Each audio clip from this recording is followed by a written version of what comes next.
final pues los muertos no se van hasta que los olvidamos, y mientras los recordemos pues siguen con nosotros, y estamos a horas de, bueno, ya el tema del Día de Muertos se celebra no un día sino varios días, pero bueno, oficialmente sería el domingo. Como nosotros no tenemos programa el domingo, para nosotros hoy es nuestro especial del Día de los Muertos, y hemos invitado a Eduardo Puga, que es arqueólogo y especialista en escritura jeroglífica maya, que el maya, por cierto, es el segundo idioma de México, después del castellano, el que más se habla, después del castellano, que eso es fascinante, que sigue siendo un idioma vivo.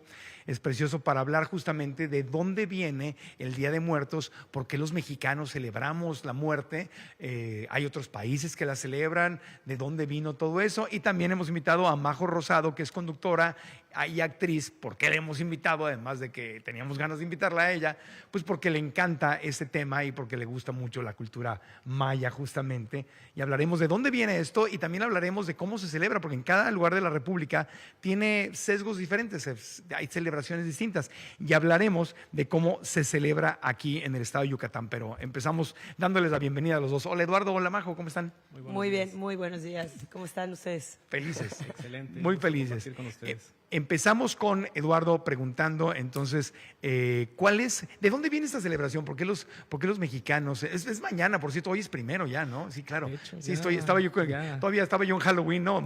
Se celebra. Bueno, es que de hecho empezó desde ayer. Claro, Así es que son varios días. Empezó desde ayer, 31. Ajá. 31, entonces en nuestra cultura. Desde antes, ¿no? Que se celebran los animales que se fueron, Sí, y exacto. la gente que se suicida. Aproximadamente desde el 28 empiezan estas festividades, Sí. y la gente se prepara. Es como toda una semana de... Exacto. No es Día de Muertos, sino es como la semana Hay de toda una Muertos. mística que empieza incluso ya desde que entra el mes de octubre, ¿no? Ajá. Hay una frase que es muy yucateca que dice, ya se siente que es aire de finados, ¿no? Entonces, Se siente que sí, es aire sí, de- sí. Y esto tiene que ver con aire de estos muertos. cambios climáticos también que tiene nuestra región, que es súper provechosa y prodigiosa, Claro. ¿no? Entonces, ya desde este momento que empieza a mediar octubre, empezamos con el asunto, ya se siente el día de finados, y empiezan los preparativos, ¿no? Claro. Empiezan todos estos cuidados, todas estas cortesías que de repente queremos tener para con nuestros difuntos, y eso es lo que envuelve también la mística y lo fantástico de estos días. Más adelante vamos a hablar del Hanal Pichán, así se Así pronuncia, es, ¿no? Que es así como, es. ¿qué significa Hanal Pichán? Hanal significa comer.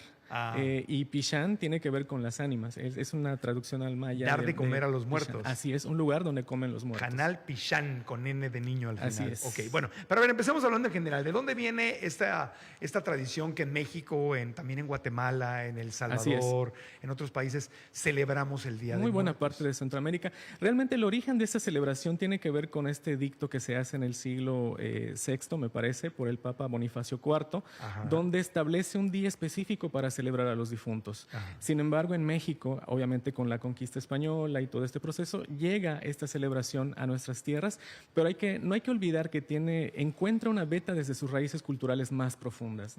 Y estamos hablando de nuestras culturas prehispánicas, que ellos ya tenían esta O consideración. sea, sí es prehispánico, ¿no? Sí. No es- La celebración como tal no, No. pero sí que encuentra un trasfondo a través de estas prácticas que tenían los grupos mesoamericanos de venerar a sus difuntos, a sus Los mayas ancestros. ya veneraban a sus Así es. difuntos, tenían una relación diferente con sus difuntos. Sí, sí, La, sí. la gran diferencia está en que no existía un día específico, sino que esto podría ser en cualquier momento del año. Ya. Tenemos evidencias desde el punto de vista arqueológico que habían tumbas que se reabrían para depositar nuevamente ofrendas, para acomodar incluso o limpiar las osamentas de los fallecidos, sobre todo si eran gobernantes o gente de élite. Entonces vemos aquí ya la huella de cómo desde el pasado prehispánico esta veneración y el culto a los ancestros, porque no es tanto a la muerte, sino a lo que ancestro. residía en el cuerpo. Como todas las tribus indígenas que Así veneran a es. sus abuelos, a sus abuelas, Efectivamente, es ese tatarabuelos. mismo trasfondo que vemos en la cultura maya. Y entonces, ¿en dónde se convierte en celebración? En vamos a vestirnos, de dónde nace la Catrina, flores, el cempasúchil, vamos a ponerle pan y comida. ¿En qué momento se vuelve ya una celebración? Ahí está lo interesante, ¿no? Justamente también tiene que ver con esta llegada de las tradiciones europeas a América, Ajá. ¿no? Hay que recordar que esta celebración empieza con la veneración de las reliquias de los santos. Ok. ¿Y qué son las reliquias? Pues son los huesos de los santos. Entonces, por eso es que en México también toma esa particular característica de representar las cosas con los huesos. Porque, obviamente, imagínate traer una reliquia de Europa que además es una cosa súper delicada para la veneración aquí en la Nueva España, como se llamaba en ese entonces, implicaba un gasto y además un cuidado tremendo, ¿no? Que muchas veces pues la nación naciente no podía costear. Entonces la gente empieza a fabricar estos panecitos con forma de huesos, se empieza a generar toda esta cultura alrededor de las osamentas, y obviamente el que viene a poner la cerecita del pastel es Posadas. ¿No? Que empieza con la calavera garbancera, como en esta especie de crítica social, indicando que... Crítica política. También, ¿no? Empezó como crítica a los políticos, ¿no? Como hacerle una calaverita al político que ya se había muerto y ahí le subrayaban que era corrupto, y que la era flojo. sátira y todo este asunto. Ajá. Y pues de ahí empieza toda esta cuestión de las calaveras, ¿no? Y obviamente como teníamos este trasfondo, como comentaba hace un momento, de la veneración y el culto a la muerte, pues obviamente viene el boom, ¿no?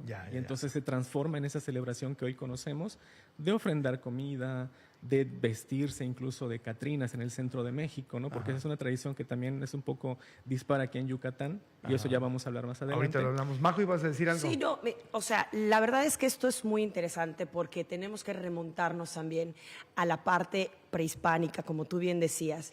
Y nosotros los yucatecos tenemos muy arraigada nuestra cultura. ¿Por qué? Porque es algo que nos inculcan desde pequeños. Entonces, miren, la verdad es que esto a mí me apasiona muchísimo y me gusta porque lo primero que te dije es, yo soy yucateca de corazón. Sí. Y los yucatecos hablamos desde el corazón, hablamos desde lo que nos enseñan los padres y cómo se los comunicamos a nuestros hijos. Entonces, no podemos recordar que los mayas no le temían a la muerte, al contrario, la veneraban. Y una de las partes más importantes de nuestra cultura maya es que ellos se preparaban para morir, se preparaban para trascender. Y asimismo, como todos los escritos lo dicen, ellos incluso se ataviaban, ¿no?, de joyas, de indumentarias especiales para hacer ese tránsito a la muerte. Entonces, la muerte sucede, precede, y por eso hay vida. Entonces, esta parte interesante que nos deja como legado nuestra cultura maya, que eso es lo que nos da identidad, nos da cultura, nos da historia, es muy lindo, ¿no? Como en México el Día de Muertos es una gran celebración, pero en Yucatán celebramos esa fiesta con el Hanal Pichán, y creo que en ninguna parte en ningún estado de la República tienen una celebración como aparte, ¿no? O sea, con un nombre diferente como lo tenemos aquí en Yucatán, que es comida de ánimas, es una ofrenda a los que ya no están, es un momento de recordar, es un momento de hacer también una introspección, un análisis, el qué estamos haciendo ahorita, ¿no? Pero tenemos que también recordar que esta tradición no murió porque a partir de la conquista los ancestros, los indígenas, se ocultaron. Se ocultaron en cuevas, en templos y todo, para ya después hacer una mezcla cristiana, que eso es lo que ya conocemos. Vamos a hacer una pausita y seguiremos hablando de cuál es la diferencia, cómo se celebra en Yucatán, porque yo escucho esto, me gustaría aprender mucho, pero escucho esto de la ofrenda y todo y digo, pero espérame, así se celebra en México, con la ofrenda y la introspección y todo, pero ¿cuál es la diferencia que todavía no me ha quedado clara de cuál es el Hanal Pichán? Pero antes de irnos a la pausa, la fecha se le da el Papa. ¿Qué Papa era? Bonifacio IV. Bonifacio IV, porque era el día de todos los santos. Era un día de los santos y se transforma en el Día de los Muertos. Así es. Pero entonces ahí es donde se mezcla lo prehispánico con el tema de los conquistadores. Así es. Y entonces ahí se va haciendo nuestra mezcla. Se va formando lo que es la cultura mexicana. Nuestro batido. Así es. Nuestro batido, nuestro shake. El batido yucateco. Bueno, volvemos después de una pausa. Estamos en Grupo Fórmula. Soy Marco Antonio Regil, celebrando nuestro Día de Muertos. Regresaremos para ver cómo se celebra en Yucatán. Volvemos.